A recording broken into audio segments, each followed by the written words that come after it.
Hello everyone, this is Santana, and today we're gonna check Pastor Jeff's from Hello Saints reaction about the first Nephi, so the first book of the Book of Mormon. So the idea of this channel, just to make clear, is that we're gonna to check what people is saying and talking about the Church of Jesus Christ of Latter-day Saints, and with that maybe solve some questions and to make clear some points that might be not totally clear for the audience. So I'm liking to watch the Pastor Jeff videos, and that's, I think, it's a beginning for this channel to check how he's receiving this. Since it seems that he's honestly looking for knowledge and to understand more about the church and their members and culture. So let's see how much we can add to his analysis. So let's start and see what he's saying about it. But the one thing I've not done yet is I've not read the Book of Mormon. And obviously it's important that I do this because if I want to really understand Mormonism as I've always understood it, I need to read the Book of Mormon. And in this video, I'm going to be reading through the very first book in the Book of Mormon, which is 1 Nephi. Just an introduction. So I think that at this point, it's very interesting for him, especially for him that has more knowledge about Eastern culture and the Bible itself, to also follow the evidence, because we know so much today about evidence and what the scholars are finding, especially about languages, about archaeology, and especially the Book of Nephi that has this information already available for us. So I would strongly recommend to check those evidence. I'm sure that he did at least some of them, and also let in the description the link for everyone that wants to know more about the evidence. Let's go to the next. Is that Nephi is being commanded to kill Laban. That's jumping out at me just because that is, I don't know if I know of any time in the Bible where God commands one person to kill someone else in order, in this case, to get something from them. I know that there were invasion forces that would go in, and I know these are the things talked about in the Old Testament that can be really difficult for us, and that is, the command to kill as part of an invasion agenda. Okay, so at this point, I'm glad that Pastor Jeff reminded about Bible telling to kill, because that happened in the past. He mentioned about invasions, and let's think about this for a minute. So the invasions had the goal to own the land, right? And not just the land, but it was ordered to kill all the population, including women, including children, including animals. And why that was commanded? And the only answer I can find is that because the current culture that was there, needs to be totally removed from that piece of land, so the people can come and start the pure culture with their own revelations and just not be influenced by other cultures. So also the commandment about not getting married with different people, different countries, people from different countries, that also is an evidence that the order was to just let the Hebrews set up this culture and just start to flourish as a nation. So we see that God commanded to kill in order of a bigger purpose, right? So that's exactly was ordered to Nephi. So let's just make sure that Laban won't be in your way to destroy the purposes, destroy your future, your family's future. So I have a plan for those and for a nation and many people that will come after them. And Laban couldn't be allowed to destroy this because of a personal reason to do it. So nothing wrong here, nothing really compelling to, oh, this is so weird to have this in the book. Maybe just not one person, but killing a nation, I think, is something even bigger. So I don't see any problems on this part of the book, and it didn't cause me any surprise because of this reason. So with that said, let's go to the next. family dynamic that sort of emerges here. And it really kind of reminded me of what I see in Genesis with Jacob and Joseph and his brothers. Lehi looks a lot like Jacob as sort of the patriarch of the family. Nephi looks a lot like Joseph, this favored son, or the son who is actually closer to the father. And then you have Sam, who reminded me of Benjamin in the book of Genesis, sort of the brother that is even closest to Joseph and also has some more favor and is less contentious. So, yeah, he's saying that Lehi's family looks like Joseph's family. I think all the families are pretty similar in this sense. So, in my own family, for example, I'm very different from my sisters, and we all have different thoughts. And if we had to dispute the same resource like in the past, that would create conflicts. I think this is super normal, and the Bible itself has other examples of that, right? About other families that had conflicts between brothers, like you have Cain, Abel, which in Portuguese would be Cain and Abel. So I'm sorry if I'm saying wrong the pronunciation here. And also, for example, Esau and Jacob, they also conflict for the right of the priesthood, right? I don't know how to pronounce that in English, but I mean, we had conflicts in families in the past, so nothing really special about the family that is similar to the other family. I don't know if Benjamin was too close from Joseph, as Pastor said, but I know that Sam was close to Nephi because they fought the same battles and they had to stand for the same principles when Laman and Lemuel were against that. So I don't know if this analogy is very so close like Pastor is saying, but it seems to me like a normal thing to point out as well. I don't know if the intention was to seem like this was maybe copied this story, or that wasn't clear to me. That's how it looks like, but I'm not sure if this is his intention. So regarding that, I don't see any bigger problems on that as well. So let's see the next. The Messiah, in verse 15 of chapter 11, there's a virgin who's called beautiful and fair above all virgins. It also seems to be indicating her skin color, that she was white. I don't believe that historically we believe that she was white. I know that some people might say it's not talking about her skin, but it's hard for me not to read it this way. So yeah, for me, this not only doesn't really seem accurate, but it's really bothersome to me, if I'm just going to be honest with you. I know that issues of race and skin color plays into at least a reputation of Latter-day Saint belief. Stop. So race and reputation about the history of the church is certainly there, but it's easy for us in our day say, okay, this bothers me, this is doesn't look the right thing to say. But if you think in the past, it's very common to see in the books that people associated physical characteristics with behaviors or actions. This is something that was really common, and we have actually a term for this. This is called actually Physiognomics. I'll leave the link in the description as well, but it's pretty common to relate physical characteristics with people's behaviors.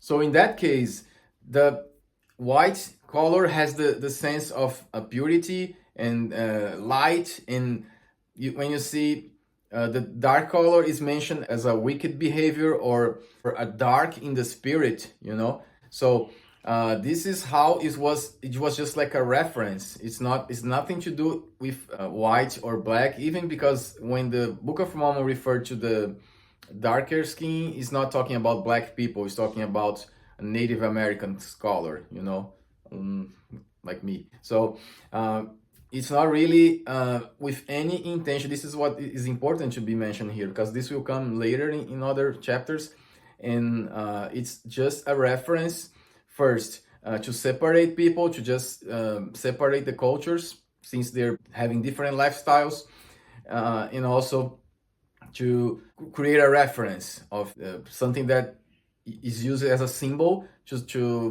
mention about people's behaviors. Okay, let's go to the next one. The dove in the form of the Holy Ghost. But the details here are so much more vivid than anything you would see in the Old Testament. If I'm going to be honest, as an evangelical, it's hard for me not to see this and say, well, Joseph knew all these things because he's read the Gospels, and he's sort of retroactively making it appear as though all these details were known 600 years before Jesus. Fair. I know that might be hard for some Latter-day Saints to hear, but I'm really just giving my honest perspective as some. So it seems to me that Pastor Jeff just admitted that, let's say, if the Book of Mormon is true, it is the most correct book on the planet, which is exactly the points that he has a problem with, right? So he's just saying, yeah, this is too clear for me. This is too it's easy to think that Joseph just knew about those things. Yeah, so if he didn't know, so that means the book is really more accurate. It just has more details. So you, from Pastor Jeff's mouth, you're just hearing that if the Book of Mormon is true, it's more correct than the Bible just because it's more clear. So now the question is, it is true? Let's see the evidences. Let's talk about that in the future. But I think everything comes to this point. Is the book true or not? I know that Joseph Smith claimed that when Heavenly Father and Jesus appeared to him, they communicated that all other Christian creeds or the denominations associated with creeds were an abomination, and that God was going to reveal to him what the restored church should look like. So at first reading, it seemed as though, according to the first vision, that these two churches are talking about the restored church, which is the Church of the Lamb, versus all other churches, or the abominable church. Now, I talked to a couple Latter-day Saints after reading that, and they were telling me that that's not necessarily the case. There was a time where there was a belief that the abominable church was specifically referring to the Catholic Church, but there's been a backing away of that. Well, it's not exactly a backing away. The thing is, for some time in the history, we believe that this fit the Catholic Church, because what is the Church of Devil? The Church of Devil that is mentioned in the book is any organization that is bringing evil. And you know that at some point in the history, we had some murders, so we know that at some point that was the thing. I mean, if they, for example, changed the Bible, changed the scriptures for a personal gain or for different interest that is not God's interest, this is also evil. So any organization would be considered. But what God told Joseph, it's really that the wrong beliefs are abomination to him, not the people, not the church itself. So I think we have to be very careful to don't do like a fallacy of generalization, which means that we just are making general things that are specific for one thing. So, for example, if you mention about baptizing babies, so if you think that baptism is for repentance and for forgiveness and to start a new life, so babies doesn't make, or little children doesn't make mistakes. They don't have evil in them. So how they have to repent? So this is like an abomination. Consider that a child has evil, So this, in this sense, that Joseph mentioned that that God told to Joseph that wrong beliefs are abomination, not people and not other religions. I will say on the first pass, I was associating the idea of the abominable church. I would probably put myself in that category, a non-restored church being abominable. But leave some comments in the comment section and help me understand if that's not the case. That's not the case. Very straight said. Just as I said before, it's just that is not to do with the whole religion. We're not making generalization here. It's just about the wrong beliefs. That every time you have a wrong belief, problems happen, right? So that's the same thing with this case. So Pastor Jeff, relax. You're not an abomination for us. And hell. So this didn't really sound like the idea of the 3 levels of heaven that I know the Latter-day Saint Church teaches, which I'm pretty sure is talked about in Doctrines and Covenants. It seemed more like a heaven and hell idea. So I found that section pretty interesting. Chapter 6. So the 3 degrees of glory that is mentioned at some point in contrast with the heaven and hell. This is, I mean, hell is a complex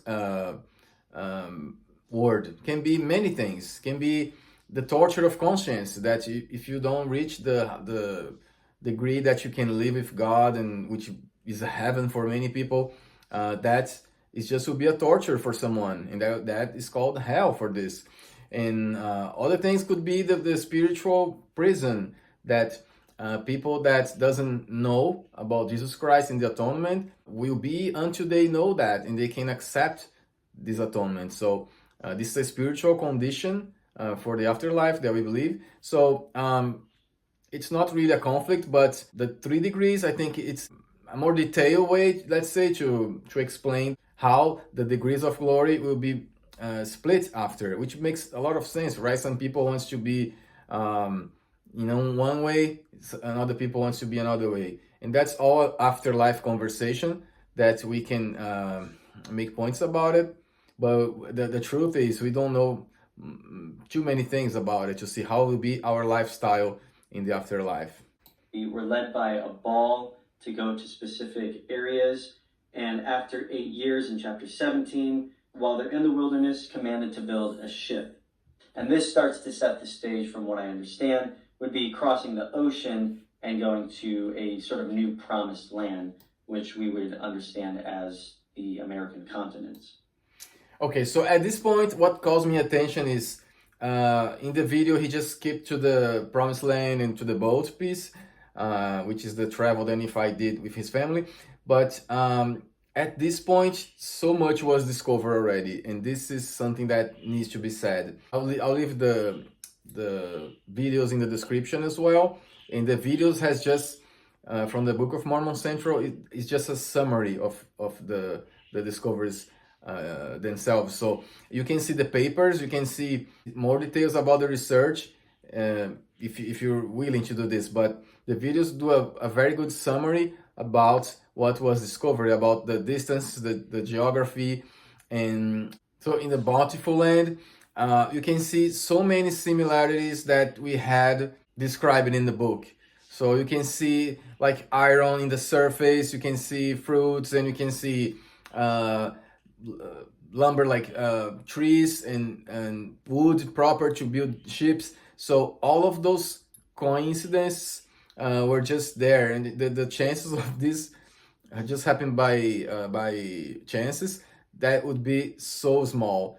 It's almost impossible to have all of this consistently happening. So I still think that for someone that is new especially for Pastor Jeff, that has so much knowledge about the Bible and the eastern side of the world and the history, to check those evidence, because it's really a scientific proof.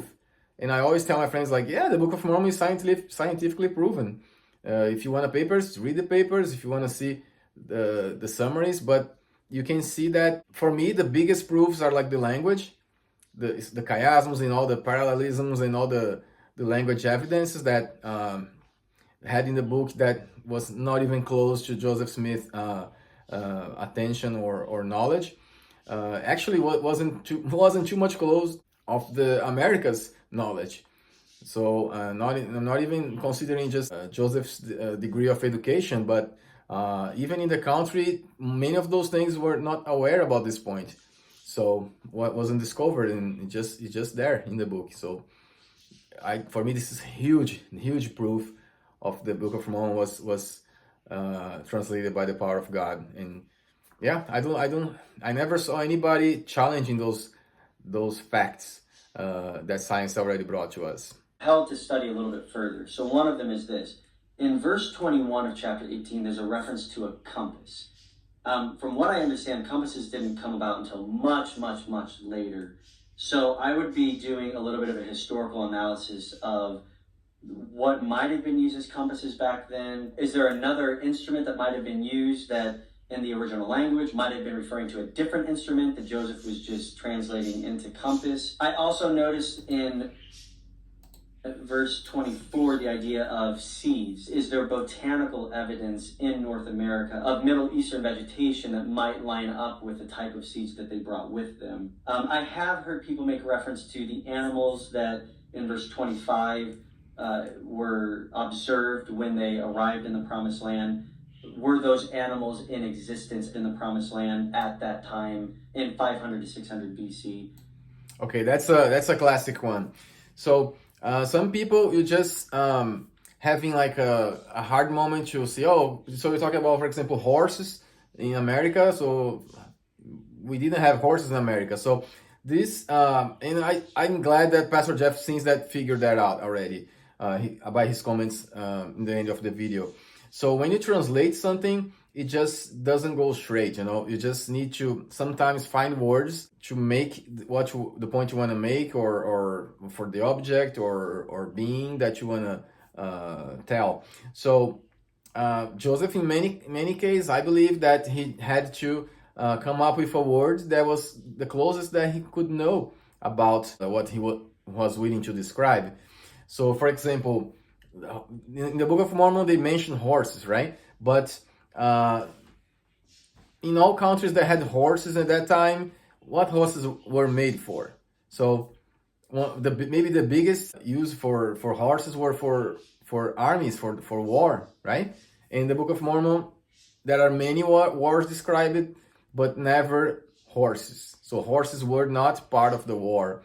And so why? So if they were really horses, they would be in the war, right? But if you see what the scholars' opinion about it, they most likely think that could be a kind of a llama, a species of llamas that could fit in the description. And Joseph, I don't know if Joseph knew what a llama was, and he just called a horse, you know. So that happens quite a few times, and the compass for me is just a classic example of this, which is normal in a translation process again.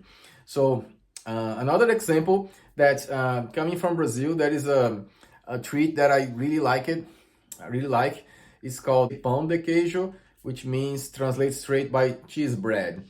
But when I see cheese bread, just the word cheese bread, and I see the pão de queijo, it doesn't seem like bread to me, you know, just seem like a different thing. So translating this as cheese bread for me doesn't seem right, you know, for some reason. So I always mention to my friends, like, I call these cheese balls. Just look like balls and made of cheese and where's the other word? Flour. And I think for me, I call cheese balls. Hey, let's eat some cheese balls. And that's how it was. So years after, my wife came to me and said, hey, you're saying cheese balls? That doesn't look right to me. So my wife learned English in the country, and she speaks much better than me today. So she's just saying, I think cheese rolls goes better for this than cheese balls. And I'm like, okay, rolls, okay, now it's rolls. But so see the confusion. Like I just can't find the right word for this, and I call balls. Is for my wife, this is totally out of sense. So that's what I say, that sometimes in the translation, you know what it is, but you can't just find the right word, and you find one that is close enough to describe what you want to say. I recognize that idea of church wasn't really an idea until around the 1st century. In fact, when you read the New Testament and you see the word church, it is the Greek word ekklesia, which would not have originated in any ancient languages, especially around the time that Nephi would have been recording these things, unless in fact there was a word in Reformed Egyptian similar to ecclesia that would have been translated into church. Now and I can tell, I'm very glad, because I never saw an investigator, because as a missionary, a former missionary, I would say you knew many investigators, you know many ways to research about the Book of Mormon.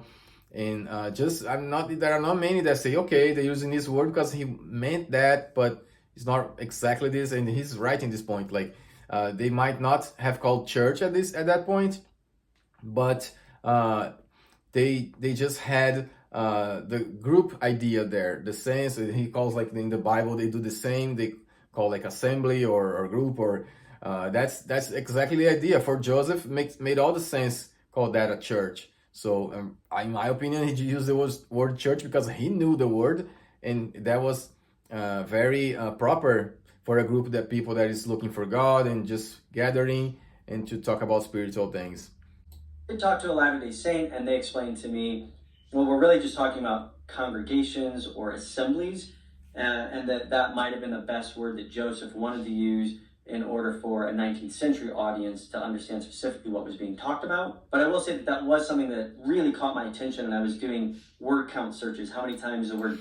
Yeah, and what is calling his attention actually is that how the translation process happened. Because I think he figured already, this is huge. So he just won't be distracted by many things that could be, oh, this didn't exist, oh, this or that. Because actually, considering how the translation process works, he got very accurately what the meaning of this way to translate things. Okay, so this is my reaction about the first Nephi book. It's not a big book, but there are many good contents there. For the LDS, famous ones, like I'll just paraphrase it here, but when Nephi said, I'll go and I'll do what the Lord asked me, because I know if God is asking me something, there is already a path prepared for this to happen. So this is huge, you know. Sometimes we lack faith in life to do things because we're not sure what's going to happen in the future. But if God is asking you to do something, it's because actually there is a path prepared for that. So there are many hidden gems in the first Nephi that were mentioned, but that's okay. That's okay. It's his first reading, and this is just the beginning of his journey. He had many videos already about the other books.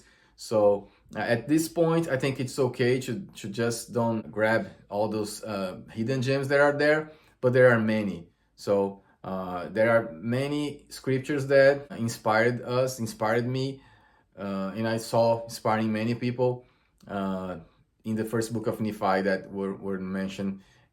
And again, I think Pastor Jeff looks sincere at this point. You know, in the beginning, I thought that maybe he was doing this to try to maybe bring some doubts about the church. But at this point, with those videos, 2 videos that I saw so far, it looks like he's just honestly looking for answers, and he's not. I like the respectful way that he talks about the LDS community and how he is making efforts to understand the scriptures, because I know it's hard. But my biggest advice would be to, especially in the beginning of the book, go check the evidence, because those when I knew the church, I didn't know about those. Was harder for me to understand some things, but today there are so many resources, so easy to find. I'll leave some links in the description. Again, this could support a lot our understanding about the Book of Mormon and how things happen. Okay, all right. So I'll see you in the next video, and let's come back for the second Nephi. See ya.